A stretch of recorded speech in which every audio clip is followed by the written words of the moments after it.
अपना व्यवसाय करना जितना फायदे का सौदा है, उतना ही चुनौतीपूर्ण भी है।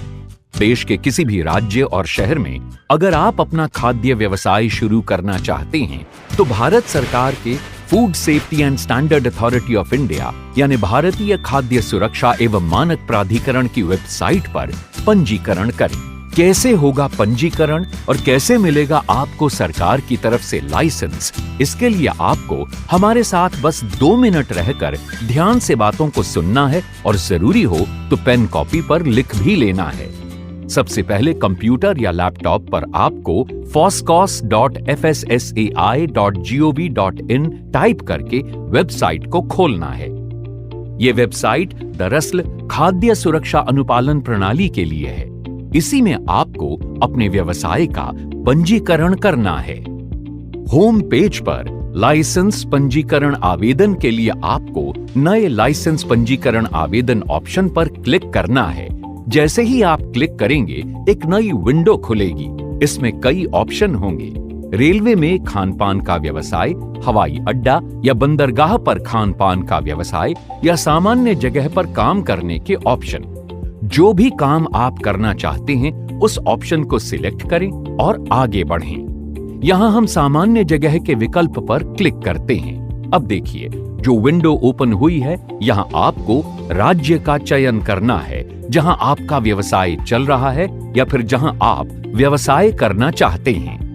राज्य चुनने के बाद एक विंडो ओपन होती है जिसमें आपसे आपके व्यवसाय के विकल्प पूछे जाते हैं। जैसे आप कुछ उत्पादन करना चाहते हैं या फिर खुदरा व्यवसाय करना चाहते हैं।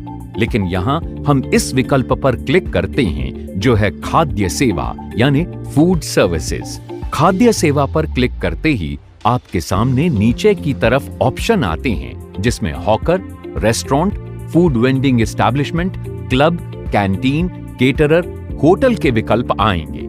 यहां हम चुन रहे हैं टी शॉप के लिए, जो कि पहला ऑप्शन है। एक बात का हमेशा ख्याल रखना है कि जो भी जानकारी भरें वो स्पष्ट हो और ध्यानपूर्वक भरी गई हो। देखिए, हमने पहले विकल्प पर क्लिक किया।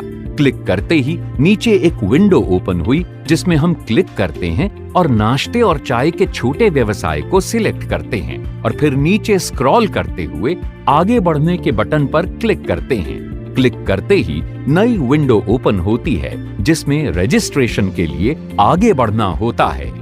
यहां भी लिखा है click here to apply for registration, यानी पंजीकरण के आवेदन के लिए यहां क्लिक करते ही आपके सामने एक फॉर्म खुलता है जिसमें आपको आवेदक के नाम में सबसे पहले अपना नाम लिखना है।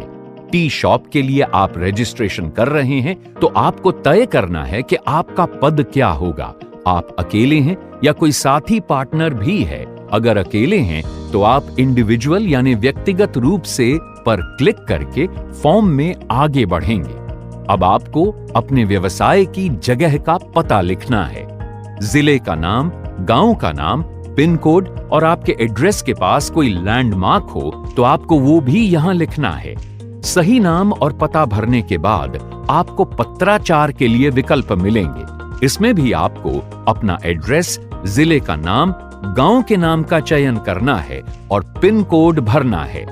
अब आपको आगे आना है जहां संपर्क विवरण मांगा गया है, जिसमें आपको landline number, mobile number, fax number और अपना ईमेल आईडी भरना है।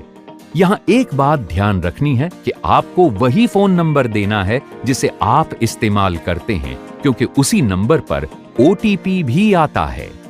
इसके बाद एक विकल्प आता है वर्षों की संख्या का, यानी आपको पंजीकरण कितने वर्षों तक करवाना है।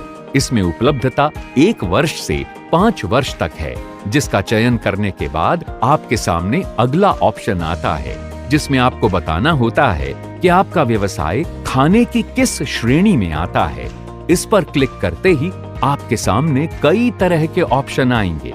इसमें आपको अपने व्यवसाय के हिसाब से श्रेणी का चयन करना होगा। चूंकि हमने चाय का बिजनेस सिलेक्ट किया है तो इस हिसाब से हमें इसमें पहली कैटेगरी को सिलेक्ट करना होगा, जिसमें दूध से बने उत्पाद इस्तेमाल होंगे। इसके अलावा 5 number confectionery, 7 number bakery products, 16 number तैयार फूड, और 18 number Indian sweets and Indian snacks की श्रेणी को सिलेक्ट करने के लिए क्लिक करना है। हालांकि ये आप पर निर्भर करता है कि आप अपने व्यवसाय में क्या-क्या शामिल कर रहे हैं।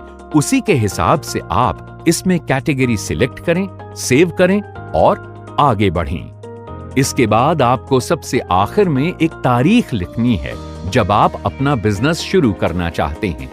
इसके बाद आखिर में आपको पानी की व्यवस्था और बिजली के लिए ऑप्शन मिलेगा, जिसमें आपको बताना है कि आप पानी के लिए नगर निगम का उपयोग करेंगे या फिर निजी संसाधन होगा। इसके साथ ही क्या आपको अपने उत्पाद को बनाने के लिए बिजली की जरूरत होगी या नहीं, इसकी सहमति आपको देनी है। इसको सेव करने के बाद नई विंडो खुलेगी जिसमें आपके द्वारा व्यवसाय से संबंधित सिलेक्टेड कैटेगरी की सूची दिखेगी। उसको प्रोसीड करें। इसके बाद आपको साइन अप का ऑप्शन आएगा जिसमें आपका एक लॉगिन आईडी जनरेट हो जाएगा। लॉगिन आईडी में कुछ नहीं करना, आप सिर्फ अपना पासवर्ड डालिए, ईमेल, मोबाइल नंबर डालना है। कैप्चा कोड एंटर करके सिंपली आप यहां पर सबमिट कर दीजिए। आपकी स्क्रीन पर मैसेज आएगा और आपकी एक लॉगिन आईडी क्रिएट हो चुकी है। ये वही लॉगिन आईडी है जो शुरू में जनरेट हुई थी। आपको अपना लॉगिन आईडी और पासवर्ड याद रखना है। जब सर्टिफिकेट इशू होगा तो आप लॉगिन करके उसे डाउनलोड कर सकते हैं। यहां पर आपको अब अपने जरूरी दस्तावेज अपलोड करने का ऑप्शन मिलेगा, जैसे अपना फोटो, सरकार द्वारा जारी किया गया फोटो आईडी कार्ड और व्यवसाय के पते का प्रमाण। दस्तावेज अपलोड करने के बाद प्रीव्यू एप्लीकेशन पर एक बार अपने फॉर्म को अच्छे से चेक कर लें, कुछ गलत तो नहीं है। फिर घोषणा की जानकारी ध्यान से पढ़कर उस पर क्लिक करें। अपने पेमेंट का तरीका सिलेक्ट करें और अगर जीएसटी नंबर है तो उसको भरें और आगे बढ़ें। आपको एक नॉमिनल फी भरनी है जो 1 वर्ष के लिए 100 रुपए और 5 वर्ष के लिए 500 रुपए होगी। शुल्क भुगतान के बाद आपके पास एक रेफरेंस नंबर और रसीद आएगी जिसे आपको भविष्य के लिए सेव करके रख लेना है। FSSAI ने लाइसेंस प्रक्रिया को बेहद सरल कर दिया है। अगर आप वीडियो में दिए गए स्टेप को सही से करेंगे तो आपको आपके व्यवसाय का रजिस्ट्रेशन नंबर जल्द ही मिल जाएगा।